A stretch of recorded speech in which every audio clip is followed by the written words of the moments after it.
Black math! Give me some math and I'll give you some flack. Black math!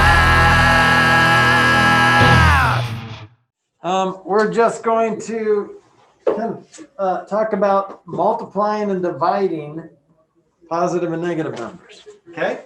So there's rules for it, and I could just tell you the rules. When you multiply unlike signs, it's negative. When you multiply like signs, it's positive. But I'm going to explain it to you. Because if you understand why a rule is a rule, then it's easier to remember. Okay? So let's scoot back a little bit to first grade. What's 2 times 3 mean? How do you explain that to somebody who doesn't know multiplication? Grady? 2 3 times. Yeah, so you can do, this is 2 plus 2 plus 2, or you could say 3 2 times. You could say 2 3s that are added, right? So that's 3 plus 3. Either way, you get 6, right? So multiplication is just adding the same thing a multiple number of times. All right, so what if I said 2 negative 3s? Well, that's just negative 3 plus another negative 3, right? What does that give you? Negative 6. Remember, 2 negatives added together, joined forces? This was like 748 times negative 3. Would your answer be positive or negative? Positive. No. Wait, Because times 748 times negative 3, that's 748 negative 3s. So that's negative 3 plus negative 3 plus negative 3, 748 times. So it doesn't matter what these numbers are. If just one of them's negative, then your answer is going to be negative. Because if you go backwards, negative 2 times 3, well, that's just negative 2 plus negative 2 plus negative 2, right? What's that equal? Negative 6. Negative 6. So whenever you multiply a positive times a negative or a negative times a positive, it doesn't matter which one's bigger or which one's smaller like it does when you add. It's just always going to be negative. That rule is a little easier to remember, right? You don't have to go to the battlefield, see who's going to win. It's always negative. Yes. What if it's a positive instead of a negative? If Like it's it was positive 2. and positive 3, well, that's this right here. I mean, like times negative 3. Oh, well, if it's a positive 2 times negative 3, which is this, it's always going to be negative. Oh. Or if it's a negative 2 times positive 3, or you can reverse it. It doesn't matter. 3 negative 2s or 2 negative 3s. It's always going to be negative, right? There's no way to make it up. That's sad. That's sad. See, that's the power of negativity, right? Yes. No, what if it's a negative times a negative? Okay, good question. That's what I'm going to talk about next. When it's a negative times a negative, let's say negative 2 times negative 3. Okay? So let's scoot back a little bit, because the other way, remember there was 2 different ways to think about that? Either adding 2 3 times or adding 3 2 times. Well, if I could do it this way, where let's just do this same problem, and I want to add 3 negative 2 times.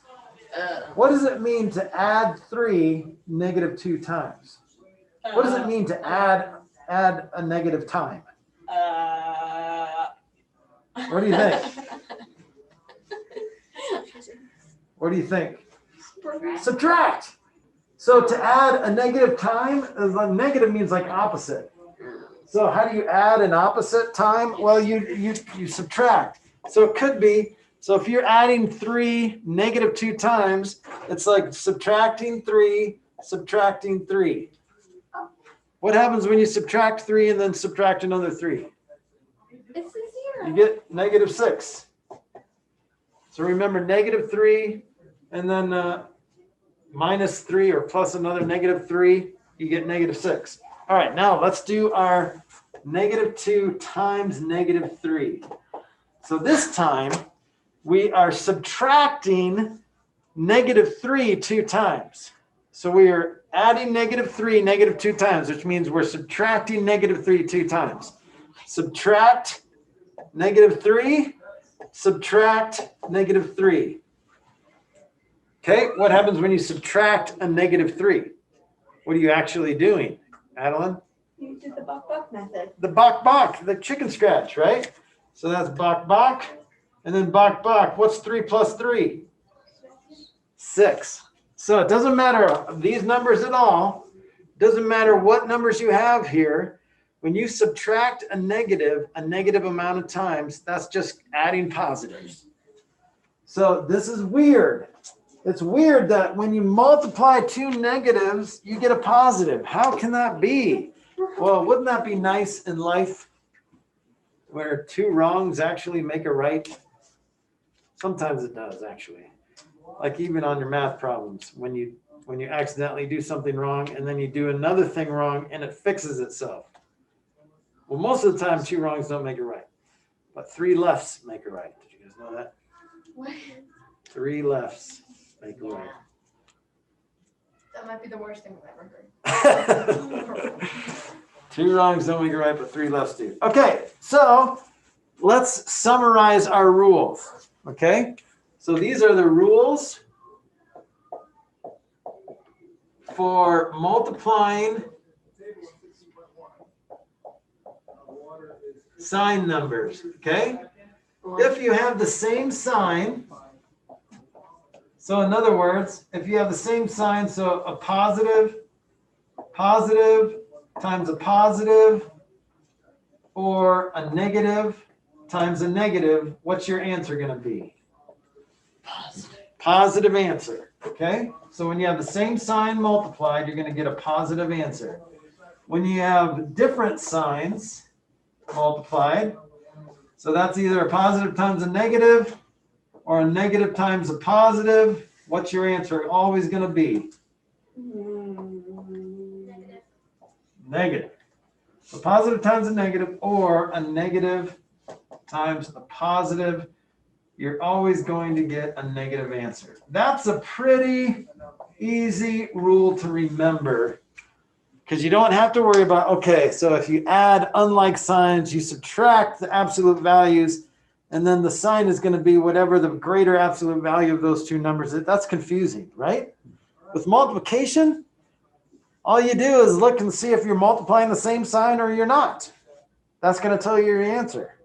So unlike signs, negative, like signs, positive. Okay?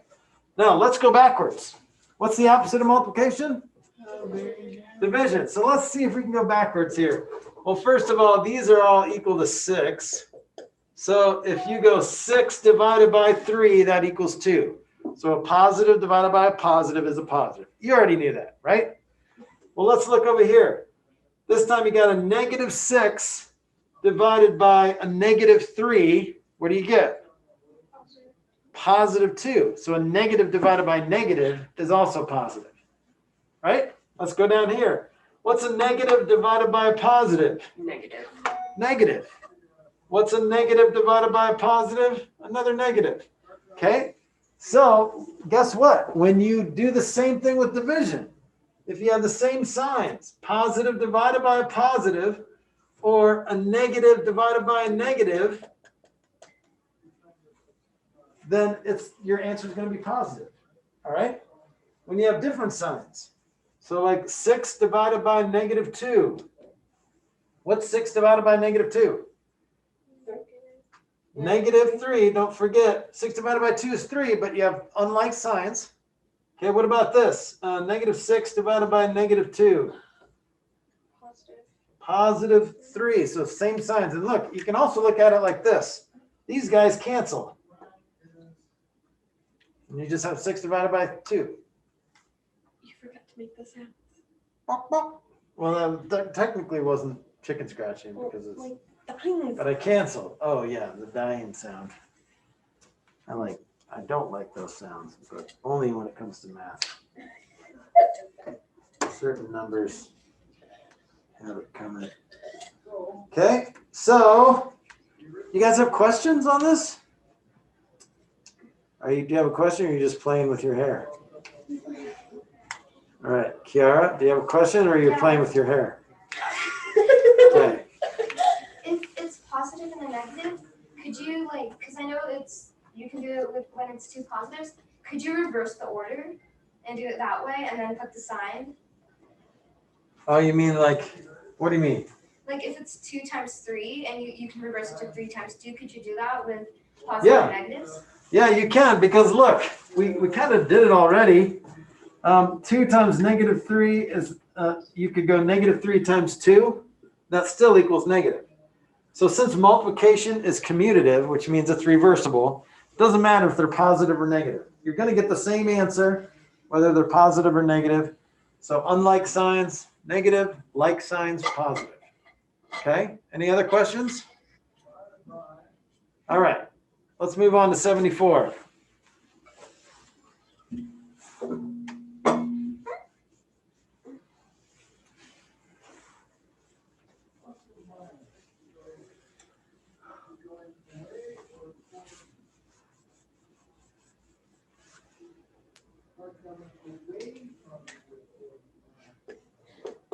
All right, 74 says this. We're basically going to translate fractional word problems into algebra where it's nice and safe. Okay?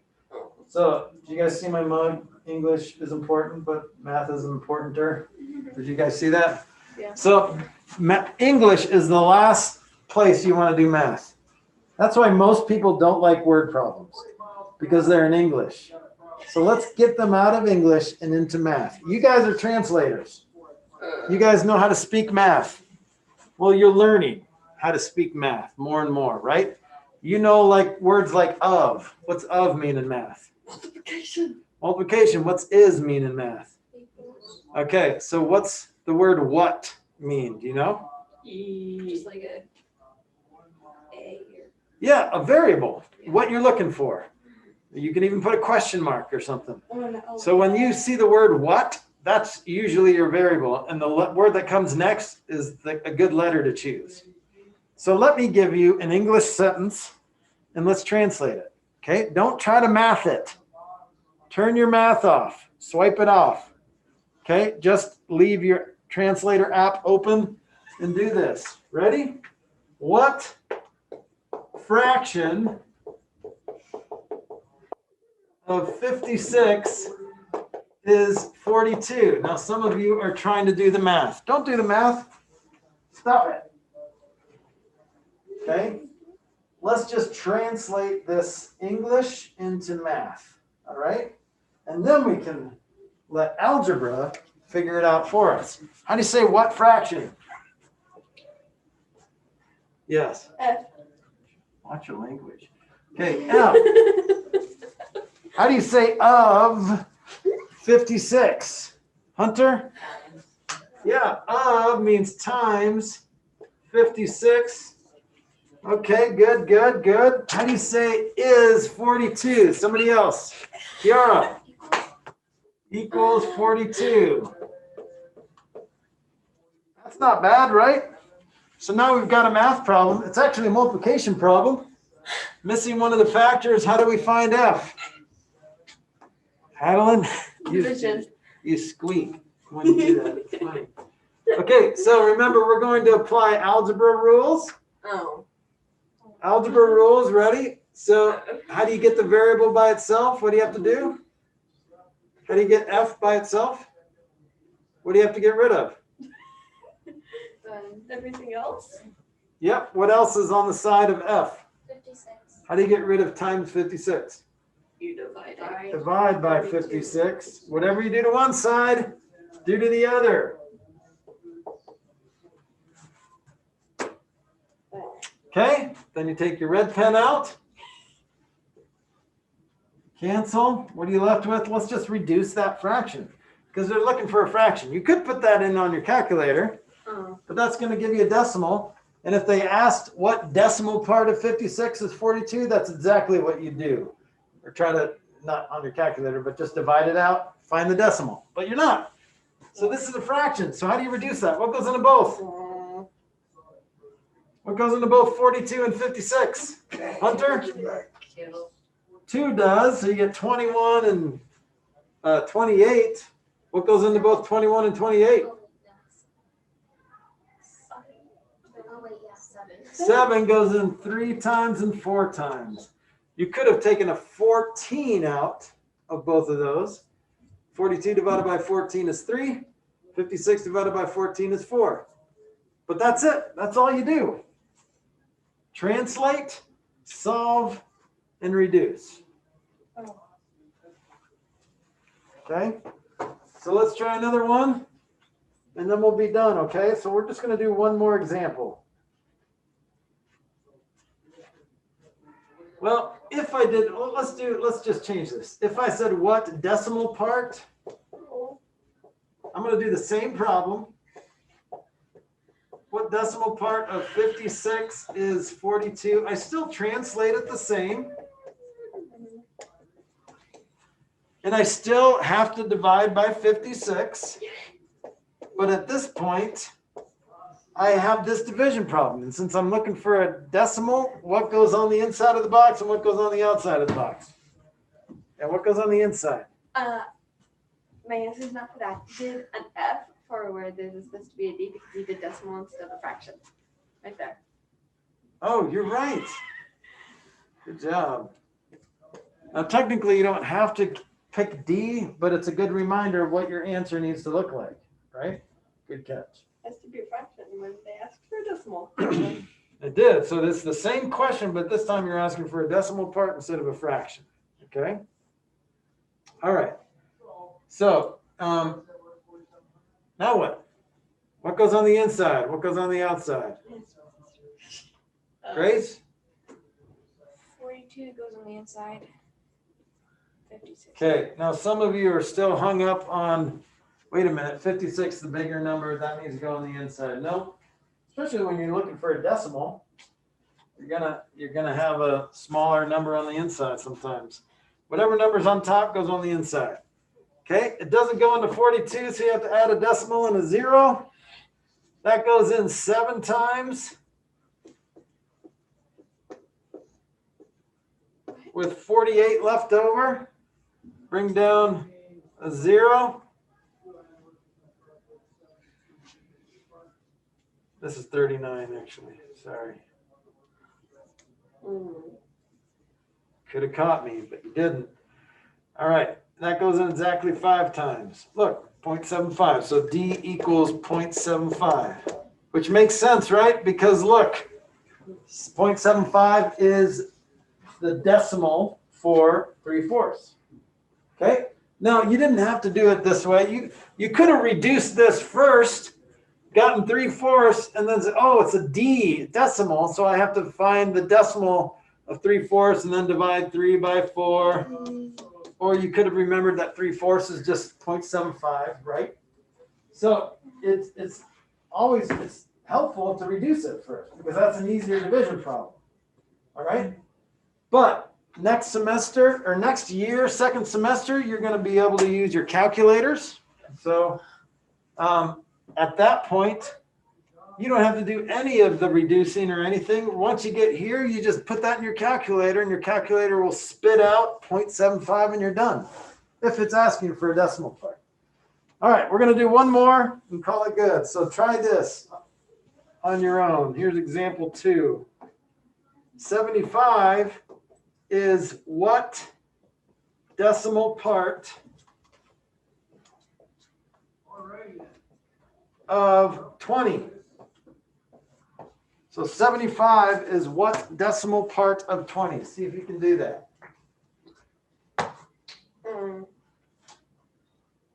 What if I know the answer just by looking at it? Then you probably have the wrong answer.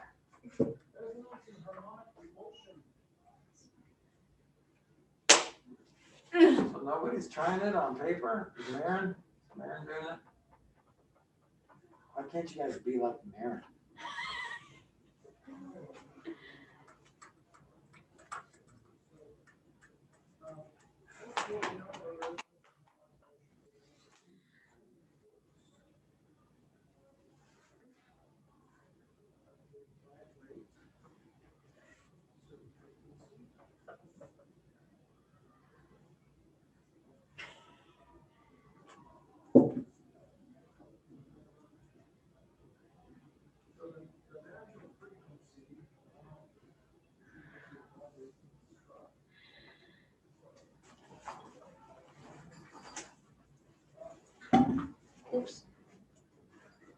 Hunter, you got it? What is it? 2.75.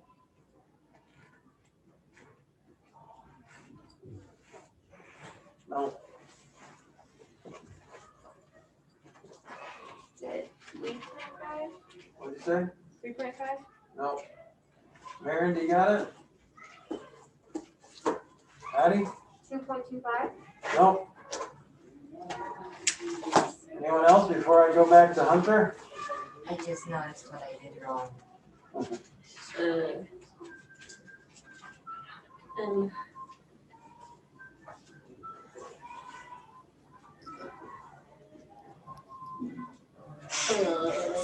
oh.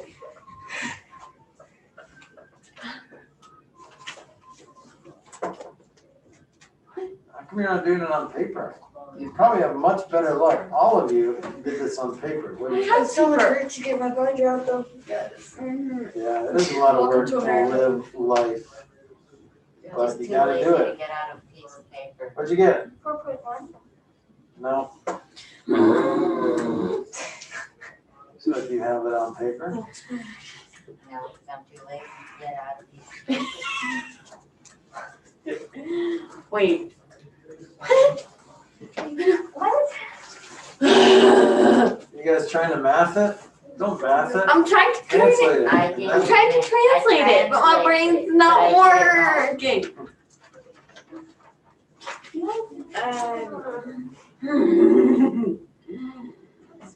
All right, I'm gonna go in. Hunter, what'd you get? 3.7. Okay, so I'm gonna translate this. Watch this. Everybody look up here. 75 is what decimal part of 20? So far, so good, right? Now forget about the whole decimal stuff. Let's just solve this equation. How do you get rid of that 20? Why would you want to get rid of the 20? Because we want to get the d by itself, right? Okay. So d equals whatever 20 into 75 is.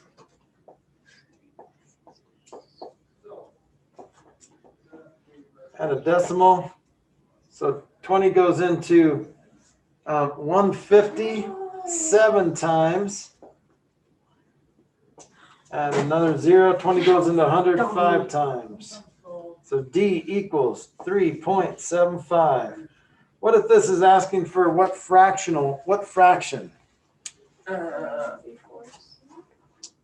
Yep, so you can translate that pretty easily. 3.75 is 3 3/4. Okay? Black math.